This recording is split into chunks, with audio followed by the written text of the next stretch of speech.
Welcome, everybody. Hello. My name is Eve Porcello. You can find me at Eve Porcello on the World Wide Web.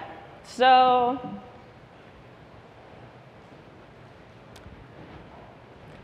look, I heard GraphQL Summit, and I thought this was a mountain-themed conference.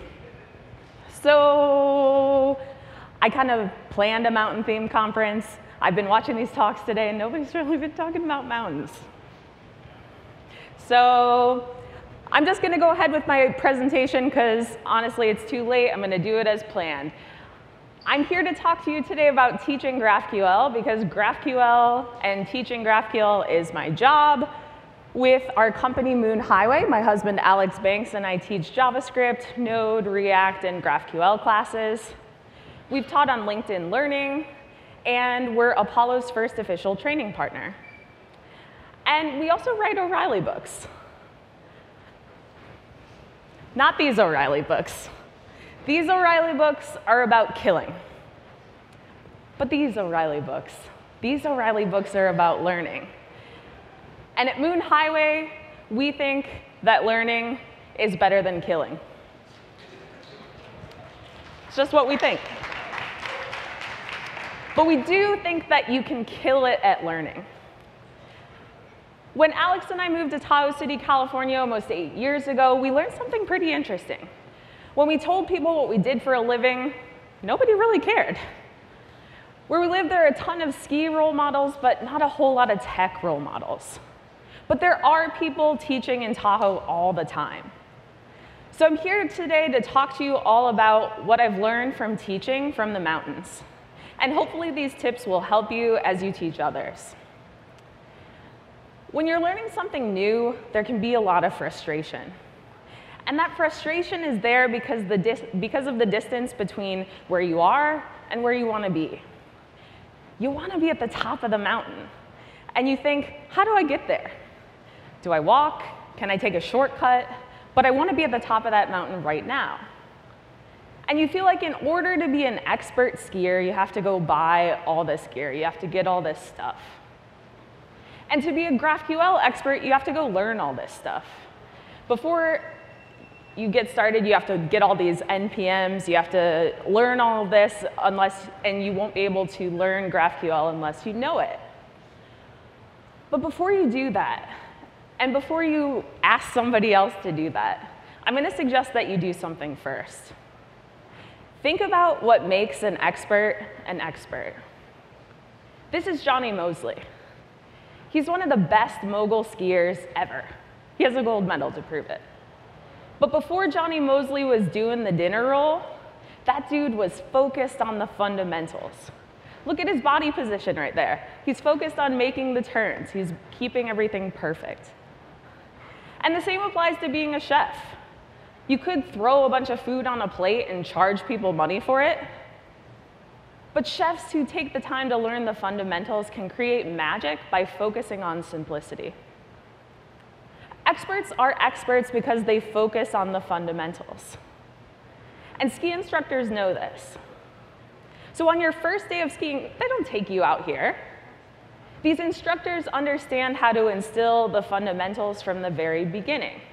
They have you sidestep up a hill to get comfortable on your skis. They have you go slow and learn pizza and French fries. And they make sure that the fundamentals are in place before they introduce new things too quickly. When we teach, we want people to learn, obviously. But if you're a teacher, you're also in the business of creating believers. When we cement the fundamentals, we want to cement and spark a lifelong love of skiing, a lifelong love of JavaScript or GraphQL or whatever it is that you're teaching. And we want people to have fun, because having fun gets results. So when you focus on the fundamentals of GraphQL, don't think about the whole graph. Start slow. Think back to the first time you ever wrote a query using GraphQL. It was probably Swappy, right? That was so much fun. And the first time I ever queried my own data with the GitHub API, I was like, what? This is real? I can do this? This is amazing. And then I played around with creating my own schema, and the stakes were really low. I could just focus on the fundamentals. So let's talk a little bit about the fundamentals of classroom management. So a couple years I went to an avalanche class, which is a 3-day class where you basically learn how to not die, so kind of important stuff. And what I learned in that class is that whenever you have a class, and this is what he did, you're supposed to give out buffs. So I guess that's what you do. Give out buffs. I didn't run this by anyone, but I'm going to just throw these out into the audience. Horrible. I'm really sorry. I'll apologize later in person for that. Nice. That one didn't go as well. So here you go. Now, once you have your buff, an important thing with skiing is that you have to face forward. You have to point your shoulders downhill. And the same is true of teaching. So let's say I wanted to teach you about Apollo server. I'm going to go ahead and require Apollo server. I'll start with my type defs, my resolvers. I'll create a new instance of a server. And then I'll realize that I have my back to the audience this whole time. So always face forward. Don't just read code off the screen. That's sort of an easy one, but an easy one to forget. Another thing that's pretty important is to explain all of your terms and all of your jargon. And one of those terms that's pretty important in skiing is NAR. And what this stands for is get, nuff, aspect, ratio. Focus on your screen. You got to make sure that people can see your screen. A lot of times, a presenter's screen looks like this. And if you're trying to learn something from this, you're kind of screwed. So let's talk about a couple of techniques that you might be able to use when you're teaching GraphQL to a group or to another person. So let me switch my screen over real quick. All right, so we should see the playground now. And we're going to notice that that mirrored screen looks a little weird, so we'll fix that. Cool, so the first thing we always want to do when we're working with the playground is let's zoom way in on this thing. You have only one screen, so you want to make sure that people can see that screen at all times. You also can always choose to select this gear icon from the upper right-hand corner. And depending on the room that you're in, you can choose whether to pick dark or light theme. Let's see if my internet works. Cool. So you can pick dark or light theme, and then you can ask the audience what's better. What do you think's better, dark or light? Light? All right, cool. Thank you very much for participating in that. So we're going to go ahead and write the query on the left-hand side of the screen. And remember, any sort of code, you can zoom in until you need additional space. So I can say all lifts. I can grab the name. As soon as I hit play, we can widen this up, maybe zoom it out a little bit. But you have the whole screen to work with, so you can always zoom in and out as needed. Another thing, too, I'm going to zoom in on this again. I'm going to hit enter on this, and I'm going to hit control space inside of our selection set. So control space, if you know about this, the secret that pops open the little drop down in the playground or graphical, you should tell other people about it so that they don't have to learn from scratch. So any secrets that you know from when you learned, let people know. Another thing that's a little tricky about the playground is query variables and HTTP headers. Have you ever typed query variables into the HTTP headers section? I do it like twice a day, and then I feel upset. Make sure that you let people know that these are two different tabs so that they can choose from both. The other place that you'll be working with in any sort of demonstration or any sort of class is with the terminal. And again, you can choose a light theme for that as well. Just make sure to blow this thing up too. You're going to run npm install GraphQL, Apollo server, and whatever else you need to, but make sure that people can see that. And then when you hit enter, it's going to disappear pretty quickly.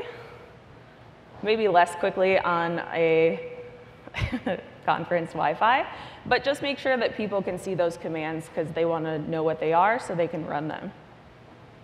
All right.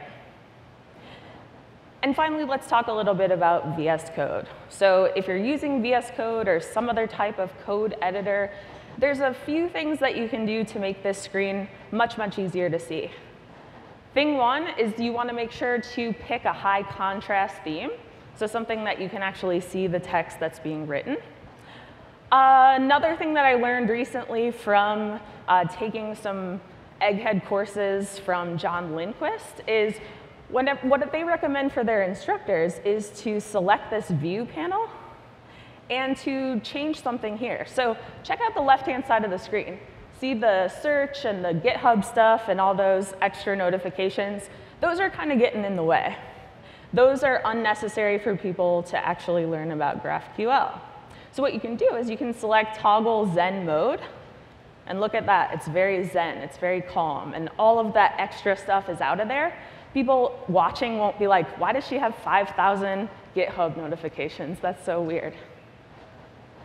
And then, again, you're going to be going in a game of zooming when you're working with VS Code. So zoom in as far as you can all the time. I always like to do this just to make sure that we are using all of that real estate. And as things get bigger, you can zoom out. Cool. The other thing I want to say here is that whenever possible, if you're teaching somebody something new, try to start from scratch. You're not always going to be starting from scratch. However, it's a really good idea to kind of take away the idea that there's something magical that people have to know to get started with GraphQL. Take them from scratch, and then they'll be able to apply all of this new knowledge upon this good foundation with these fundamentals. So that's a quick little demo. I also want to point out one last thing, which is in our preferences and our settings. So if you take a look at the settings in your VS Code, and scrolling down, there's a ton of these options. What I did is, for the repo for this talk, I put a bunch of these user settings in that repo. And the reason I did that is because, you know those pop-ups that come up and help us out a bunch when we're working with VS Code? Those are really helpful to us as developers, but those literally get in the way of lines of code for people trying to read them. So we're going to do things like get rid of quick suggestions, the mini-map, the light bulb, things like this, and it'll make things much easier on the students. I've been yelled at before about this, so that's why I'm talking about it now. All right, so I'm going to go back to my slides.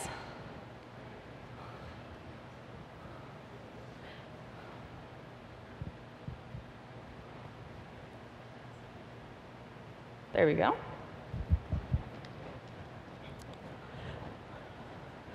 Cool, so we always, in all of these environments, the playground, in the terminal, in VS Code, we want to make sure that we're thinking about the people who are watching our screen.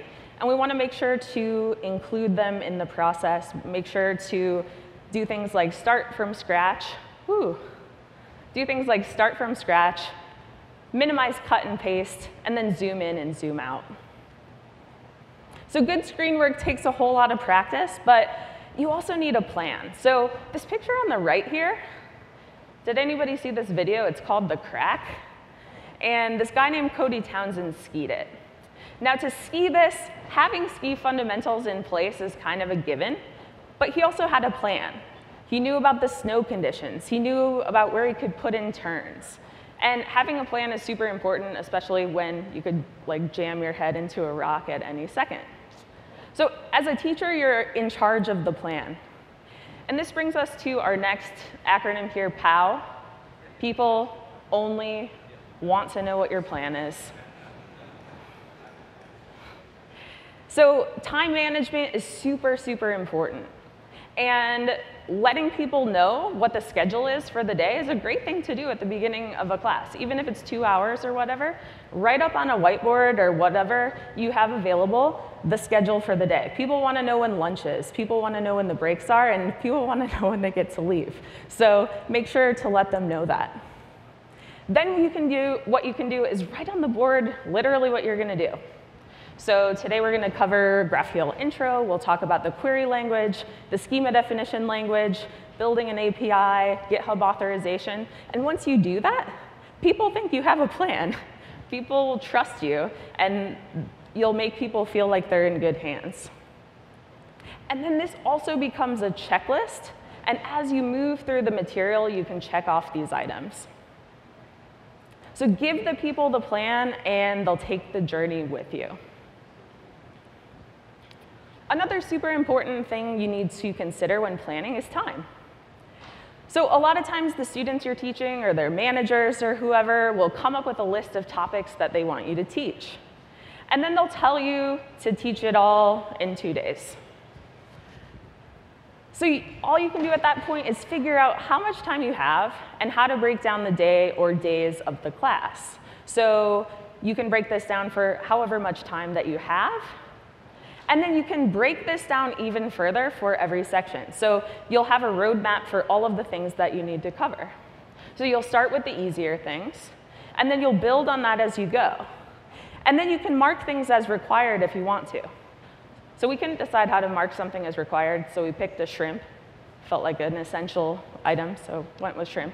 So you can choose whatever you want, but figure out what's the most important. And then from there, what you can do is check off all those items. So this will help you out in the class, but it'll also serve as data for future classes. Let's talk a little bit about materials. So our course materials are easier to categorize when we put everything into a separate bucket. So in our courses, we have slides, samples, exercises, and labs, and most things fall into these categories. Slides would be something like a minimal lecture to introduce a topic. Samples are small demos. They're already typed out, and they're probably in a code sandbox or some sort of one-off file. Exercises are more real world. So this is where you can go more in depth and build something together. So it's kind of like a cooking show, too. You can have iterations for it and pull baked things out of the oven. So if things are going a little slower than you anticipate, you can always roll forward. If somebody shows up at like 4 o'clock and they're like, what did I miss? You can help them with that as well. And finally, we have labs where people can learn by doing. So labs should be open-ended and requirements-based, meaning that you can give people a list of something to do and they can fulfill those requirements. If you have people of different experience levels, you can give them extra credit, which people like work toward. They get excited about extra credit. And then you can have people volunteer to demo their solution. So these are typically the things that we think about when putting together course materials, and probably what 99% of everything falls into. So once you have your materials together, you're going to need to make sure that these materials are resonating with your audience. So quick question. Do you know what an audience who understands everything looks like? They look sort of like that. And do you know what an audience who understands nothing looks like? Yeah, big time. You're not going to know. So you need to get a sense of if the class is getting it or not. So you can ask questions, you can walk around, you can talk to people one-on-one. That's super helpful. But you should always be evaluating. You should evaluate early, evaluate often. So there's always going to be people in a course who ask questions, but not everybody's going to, because asking questions is super scary a lot of times. But if you create channels for feedback, some of which are anonymous, then that could be as simple as giving people your email address. Then people can sneak questions to you without having to raise their hand, which is, again, scary. I also always give out something like this, a mid-class evaluation, just to gauge how the course is going, how things are being received. Sometimes I do this on paper because people fill out paper. They feel like they have to. And it works slightly better than a Google form. But either of those is fine. Keeping evaluations for every course means that you have to do less work later because you'll figure out, OK, this is working. I don't need to worry about this. But this is stuff I can beef up or figure out. All right. So teaching was something that was pretty familiar to us, and we were pretty used to creating courses of all types. But the idea of writing a book was sort of a weird one. So when we started talking to O'Reilly about writing this React book, we'd never written a book before. But we knew we liked the idea of having our name on a book. So we had no clue how to write a book, though. So we realized we've created all these courses. Why don't we just write down what we say in a class? So typically, the first thing we do in the class is we say, welcome, everyone, which might explain why the first chapter of our React book was called Welcome to React, and then followed that up with welcome to GraphQL. That's real. And we decided that it's important, even though we hadn't done this before, there's no reason why you shouldn't write down what you learn and what you know. As you already know, there are tons of platforms that you can use to share information as a teacher. And the community needs you to do this.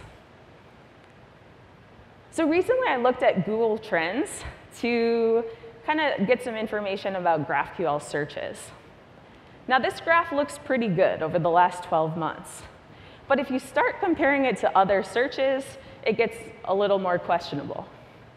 So React has substantially more searches than GraphQL. And people might not like this one, but REST has more searches than GraphQL as well. So in order to make this graph explode, we're all going to have to share what we know. So there was a recent article in the New York Times by Adam Grant. He's a psychologist and an author. And in this story, he debunked a lot of myths about teaching. The article starts with a story about Albert Einstein. And around the time that Einstein came up with the theory of relativity, he decided he wanted to teach some courses on the topic. And the courses didn't go so great. It was hard to get people registered. And when a few students did attend, they smiled, because it's Einstein, but they had no idea what was going on. So when he was asked how the classes went, a student said, "He is not a fine talker."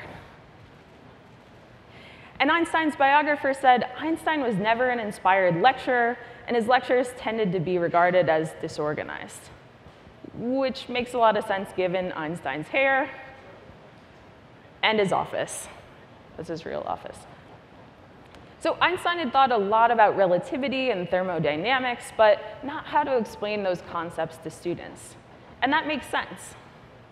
If you ask Elon Musk to teach you about electric cars, he might not have the temperament to do so in the clearest way. And you probably wouldn't get a good answer about how to perform at the Super Bowl from Beyonce. She'd just say, like, be Beyonce. We tend to want to learn from experts, though, because their expertise seems completely effortless. But studies have shown that these experts might not be the best teachers, partially because of their natural talent, but also because they're pretty far away from learning. So let's talk a little bit more about learning. At the University of Santa Barbara, which has a campus that I personally think is a little too nice, researchers recruited 124 students and told them that they should study some material on the Doppler effect and on sound waves for about 10 minutes. So none of those students had any experience with the topic at all, but they had 10 minutes. And then the students were broken up into 4 groups. Group 1 was asked to teach what they learned. Group 2 was supposed to practice multiplication exercises about sound waves. Group 3 was given a script and was supposed to teach from that script. And the fourth group was just asked, write down everything you remember. And a week later, the groups were given a surprise test to gauge their retention of the material. Guess which group did the best? Yeah, the group that was told to teach the topic, so that students learned better from teaching. And in his article, Grant also points out that his teaching assistants and grad students often yield better teaching outcomes than tenured professors. So this suggests that not only do you retain information better, but you might even be better at teaching it. So I just want to say here today that you don't have to be an expert to be a teacher, so don't wait to teach. Teaching is a huge part of learning. Now, there's a lot of GraphQL experts out here today, a lot of GraphQL Einsteins, and you have so much awesome information. But remember to put yourself in the shoes of beginners as you share all of this incredible knowledge. And to the beginners, start teaching. You're closer to the fundamentals, and you have a lot of great knowledge to share. But no matter where you are on this journey, as GraphQL enthusiasts, it's up to us to get people up this hill. And in the spirit of that, I'd like you to stand up. Let's all stand up. So if it's comfortable for you to do so, let's stand up and hold up your hand. And just repeat after me. I, Eve Porcello, your name, fun joke, but your name, do solemnly swear that I will write a blog about GraphQL, that I will speak at a meetup about GraphQL, that I will be empathetic to people learning by keeping it simple and approachable. Because why not help other people learn so they can help other people learn? And I know that sounds kind of like a pyramid scheme, but let's not focus on that.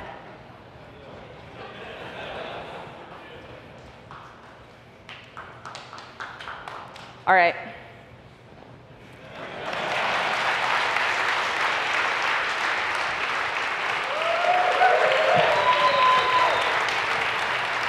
Thank you so much for having me, GraphQL Summit. Have fun at the party.